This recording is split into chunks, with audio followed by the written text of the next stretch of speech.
মায়ের জন্য একটা জিনিস কিনেছি, মা তো জানে না। তো মা সন্ধ্যা দিচ্ছে ওই ঘরে। এই হচ্ছে সেই জিনিসটা। মায়ের সন্ধ্যাটা দেওয়া হয়ে যায়, মাকে দেবো। তো চলো চুপি চুপি দেখে আসি মায়ের সন্ধ্যাটা দেওয়া হলো কিনা।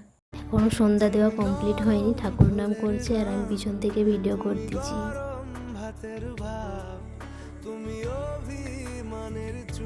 চোখ বন্ধ করো, একটা জিনিস আছে তোমার জন্য। চোখ বন্ধ করো, হাত পাতো।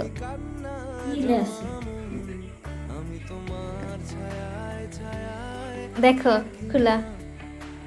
জানো তো, মায়ের একটা ফোন ছিল, ওটাতেই মা গান শুনতো। কদিন থেকে ফোনটা খারাপ হয়ে গেছে, ওতে আর ঠিকভাবে গান চলছে না। তো আমার তো এখন ফোন কিনে দেওয়ার মতন উপার্জন আমি করি না। তো আমার সামর্থ্য মতন মাকে একটা ছোট্ট উপহার দিয়েছি।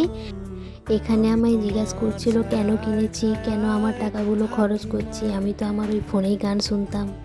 আর কি বলবো বলো, মায়েরা হয়তো এরকমই হয়।